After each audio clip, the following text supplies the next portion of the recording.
क्यारे की मिट्टी मतलब जिस मिट्टी पर कोई गंदगी ना करी गई हो, ऐसी जगह की मिट्टी को लेकर जाए। और मिट्टी को लाने के बाद थोड़ा पानी का सिंचन कर दें, अर्थात घर में लाएं तो उससे पहले मिट्टी को पवित्र करें। अपने घर में गंगा जल रखा हो, यमुना जल रखा हो, सरयू जी का जल रखा हो, उससे मिट्टी का सिंचन कर दें।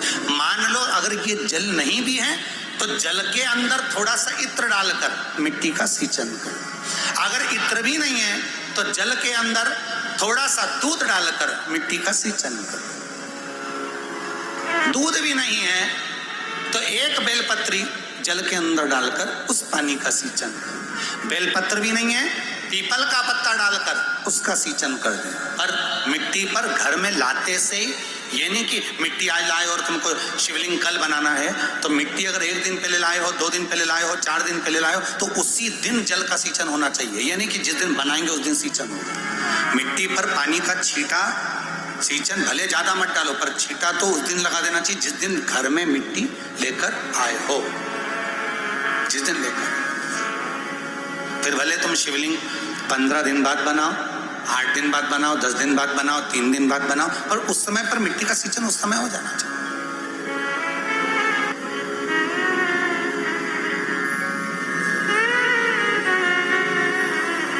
फिर कहा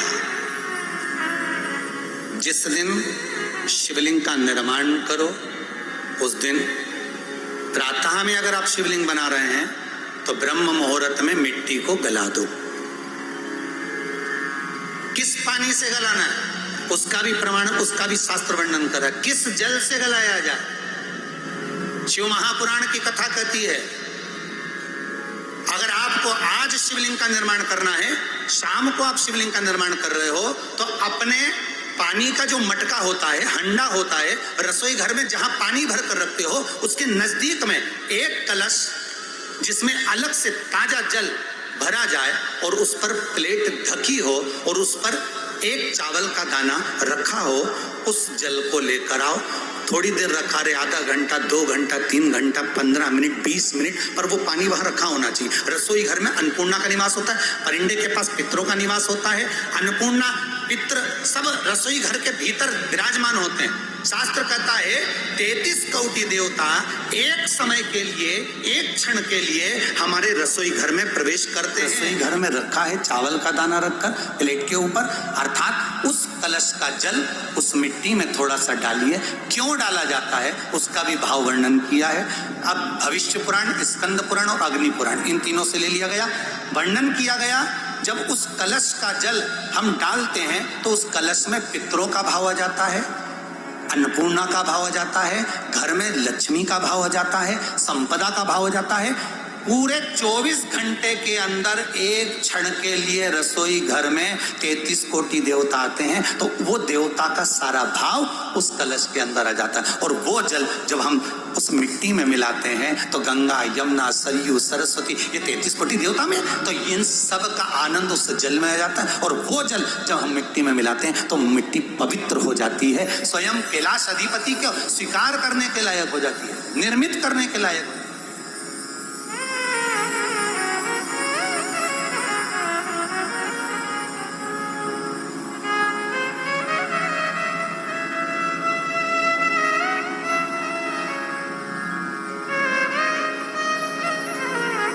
शिवलिंग का निर्माण। अब शिवलिंग का निर्माण कैसे करना? मिट्टी में गला दिया पानी में। सबसे पहले शिवलिंग बनाने से पहले पात्र को, पात्र जो होता है उसके नीचे एक बेलपत्र रखी जाती है। क्या रखना है? एक बेलपत्र। शंकर को झेलने के लिए कोई साधारण नहीं है पात्र जिसपे झेला जाए। स्वयं गंगा शिव की जटा में, और आप शंकर के शिवलिंग का निर्माण कर रहे हो, कोई साधारण नहीं हो सकता। पत्र भी सीधा भाग, और इस बेलपत्र की जो डंडी है वो उत्तर दिशा में रखना है थाली के अंतर्गत। जब आप शिवलिंग का निर्माण करो उत्तर, इसके ऊपर जो गलाई हुई मिट्टी है वो डाल दीजिए। और डालने के बाद सबसे पहले शिवलिंग का स्वरूप बनाना है। सबसे पहले नीचे की जलाधारी नहीं बनाना। क्या बनाना है? शिवलिंग का स्वरूप बनाना। बनाने के बाद उसी शिवलिंग के पास में और मिट्टी डाल लीजिए, फिर जलाधारी का निर्माण करिए। फिर जलाधारी।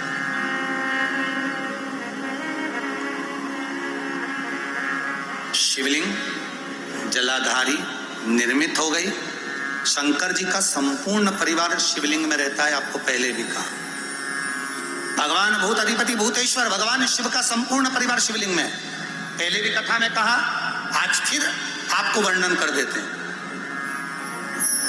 जैसे ये जलाधारी है गोल, ये चरण है, ये शिवलिंग है। ये जो गोल भाग है जहां पर भगवान शंकर का शिवलिंग रखा है, ये पार्वती जी का हस्त कमल है। जहां से पानी नीचे गिर रहा है, इसके राइट भाग में श्री गणेश जी का स्थान, लेफ्ट भाग में श्री कार्तिकेय जी का स्थान। बीच में जो एक मोटी सी लाइन होती है जलाधारी में, वो पार्वती जी के सुंदर पुत्री अशोक सुंदरी का स्थान।